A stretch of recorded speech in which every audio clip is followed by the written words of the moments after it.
আসসালামু আলাইকুম গাইজ, সবাই কেমন আছেন? আশা করি সবাই অনেক ভালো আছেন।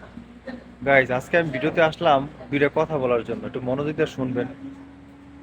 যারা কন্টেন্ট ক্রিয়েশন করেন তাদেরকে আমি বলবো যে অন্তত যদি আপনারা আপনাদের ভিডিও থেকে কোনো আর্নিং করে থাকেন, সেই টাকা যদি কাউকে দেওয়ার ইচ্ছা থাকে তাহলে দিবেন, কিন্তু এমনটা করবেন না যে আপনি এখান থেকে 5 লক্ষ টাকা পাইছেন, তাকে 5 লক্ষ টাকা দেওয়ার কথা বলছেন কিন্তু দিচ্ছেন 1 লক্ষ টাকা।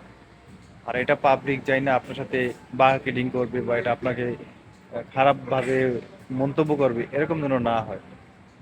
আজকাল বর্তমানে ফেসবুক সোশ্যাল মিডিয়াতে ঢুকলেই দেখা যাচ্ছে যে একজন আরেকজনকে নিয়ে টোল করতেছেন। এটার কারণটা কি জানেন? আপনাদের কথার বনখেলাপি আছে, তারপরে আপনাদের অনেকগুলো ভুল আছে। যদি কন্টেন্ট ক্রিয়েশন যদি করার ক্ষেত্রে যদি কোনো ভুল থাকে, সেটা অবশ্যই সমাধান আছে। একজন কন্টেন্ট ক্রিয়েশন যদি আরেকজন কন্টেন্ট ক্রিয়েটরে যদি আহ, একটা বদনাম করেন বা খারাপ কথা বলেন, সেটা কিন্তু আমাদের প্রত্যেকটা কন্টেন্ট ক্রিয়েটরদের মাথায় উপরে দিয়ে যায়। এটা মাথায় রাখবেন। ফার্স্ট অফ অল, আমরা কিন্তু দিন শেষে এক জায়গায় থাকতে হবে, ঠিক আছে? আমাদের মরার পরে কিন্তু একটা জায়গায় থাকতে হবে। এমন কোনো কাজ করবেন না যে আপনি সাহায্য সহযোগিতা করার নামে আপনি কারোর সাথে প্রতারণা করতেছেন, এমনটা যেন না হয়ে যায়। আমি সবাইকে উল্লেখ করে আরো কথা বলবো যে কেউ কাউকে যেন ছোট না করি, ঠিক আছে? প্রত্যেকে যেন ইনকাম করি, আমাদের ভিউ থেকে ভিউ আসবে, সেখান থেকে আমরা অনেকে অনেক টাকা ইনকাম করি। কিন্তু এটা নিয়ে যেন খারাপভাবে কি ট্রোল না করতে পারে, কেউ যেন আপনাকে হিও না করতে পারে, ওই দিকে একটু মনোযোগ দিয়েন, ঠিক আছে? এগুলা তো করলে তো সব জীবনটা পার হয়ে গেল না ভাই।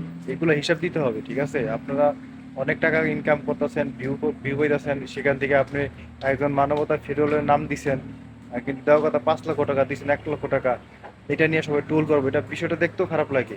আর এটা নিয়ে সোশ্যাল মিডিয়া ঢুকাই যায় না, যেখানে যায় সেখানে শুধু কন্টেন্ট ক্রিয়েশনের বাট পেয়ে সিটারি করছে, অমুকে দোষ দেয় অমুকের, অমুকে দোষ দেয় তমুকের। এইগুলো কেন ভাই? এগুলো আমরা বন্ধ করি, ঠিক আছে? আমরা যেন সবাইকে সম্মানের জায়গা নিয়ে দেখি, সবাই যেন সঠিক কাজটা করি। যদি কোনো ভুল হয়, প্রত্যেকটা কন্টেন্ট ক্রিয়েশনে ভালো জ্ঞান বুদ্ধি আছে, একটা ভুল হইতেই পারে, সেই ভুলটার সংশোধন কেমনে করা যায় সেই দিকে আমরা নজর দিই, ঠিক আছে? সবাই ভালো থাকেন। আশা করি বুঝতে পারছেন। কোনো কন্টেন্ট ক্রিয়েটর যেন একজন কন্টেন্ট ক্রিয়েটরকে ছোট না করি ভাই, ঠিক আছে? এদিকে সবাই একটু ভালো করে নজর দিয়েন। ভিডিওটা বড় হয়ে যাবে, বেশি বড় করবো না। ভালো থাকবেন সবাই। আল্লাহ হাফিজ।